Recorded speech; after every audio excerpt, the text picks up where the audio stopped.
రాష్ట్రంలో లోక్సభ పోలింగ్ ముగిసింది. నువ్వా నేనా అన్నట్టు సాగిన త్రిముఖ పోరులో విజయం ఎవరిదనే చర్చ అన్ని పార్టీల్లోనూ మొదలైంది. 3 పార్టీలు ఫలితాల పట్ల ధీమా వ్యక్తం చేస్తున్నాయి.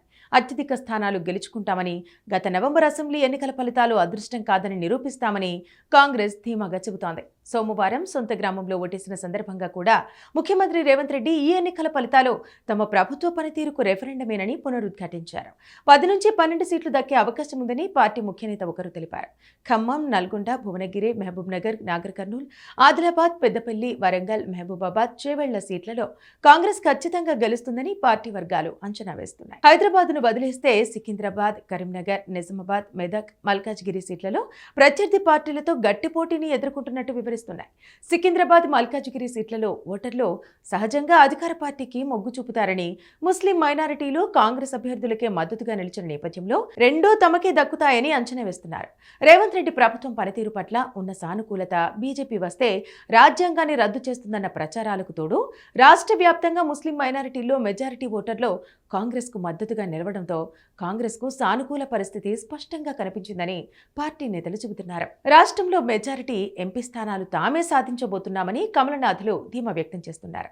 గత లోక్సభ ఎన్నికలతో పోలిస్తే పోలింగ్ శాతం పెరుగుతోందని, ఇది తమకు అనుకూలిస్తోందని అంటున్నారు. ఓటు బ్యాంకు భారీగా పెరుగుతోందని, 9 నుండి 10 సీట్లు వస్తాయని అంచనా వేస్తున్నారు.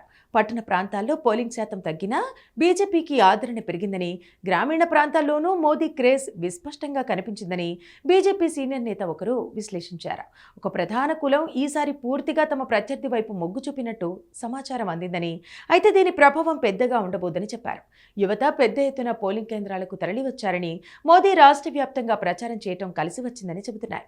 ప్రధానిగా మోదీ మరోసారి కొనసాగాల్సిన అవసరాన్ని ప్రచారం చేశామని, యువత కూడా అనుకూలంగా స్పందించిందని తెలిపాయి. కనీసం 6 స్థానాల్లో గెలుపు తథ్యమని బీఆర్ఎస్ భావిస్తోంది. రాష్ట్రంలో అధికార కాంగ్రెస్ వైఫల్యాలు, కేంద్రంలో బీజేపీ తెలంగాణకు ఏమీ చేయటం లేదన్న అంశాలే ప్రధాన ఎజెండాగా బీఆర్ఎస్ ఈ ఎన్నికల్లో ప్రచారం నిర్వహించింది. మెదక్, సికింద్రాబాద్, మల్కాజ్గిరి, కరీంనగర్, నాగర్ కర్నూల్, పెద్దపల్లి లోక్సభ స్థానాల్లో గెలుస్తామని భావిస్తున్నట్టు తెలిసింది. ఓటింగ్ శాతం ఏమాత్రం తగ్గదని అంచనా వేస్తున్నారు. మెదక్ ఏళ్ల తరబడి కేసీఆర్ కు అనుకూలంగా ఉన్న స్థానమని, అక్కడి గెలుపు తేలికేనని, మల్కాజ్గిరి, సికింద్రాబాద్ పరిధిలో పార్టీ ఎమ్మెల్యేలు ఉండటం, సికింద్రాబాద్లో పార్టీ అభ్యర్థికి ప్రజల్లో ఎక్కువగా ఆదరణ లభించడం కలిసి వస్తాయని అంచనా వేస్తున్నారు. పోలింగ్ తేదీ నాటికి రాష్ట్రంలోని మెజారిటీ లోక్సభ సీట్లలో కాంగ్రెస్, బీజేపీ అభ్యర్థుల మధ్యనే ముఖాముఖి పోటీ నెలకొన్నట్టుగా వాతావరణం ఏర్పడిన నేపథ్యంలో ఆయా స్థానాల్లో బీఆర్ఎస్ ఓట్లు భారీగా క్రాస్ అయినట్టు చెబుతున్నారు. 1-2% ఓట్లే గెలుపోటములను నిర్ణయిస్తున్న క్రమంలో క్రాస్ అయిన బీఆర్ఎస్ పార్టీ ఓట్లు ఎవరి కొంప ముంచుతాయోనన్న ఆందోళన ఇటు కాంగ్రెస్, అటు బీజేపీ వర్గాల్లోనూ నెలకొంది. ముఖ్యంగా మల్కాజ్గిరి, చేవెళ్ల, మహబూబ్ నగర్, నాగర్ కర్నూల్, జహీరాబాద్, నిజామాబాద్ వంటి చోట్ల క్రాస్ ఓటింగ్ భారీగా జరిగిందని చెబుతున్నారు. బీఆర్ఎస్లోని కాంగ్రెస్ వ్యతిరేకులు బీజేపీ వైపు, బీజేపీ వ్యతిరేకులు కాంగ్రెస్ పార్టీకి క్రాస్ ఓటింగ్ చేసినట్టుగా వార్తలు వస్తున్నాయి.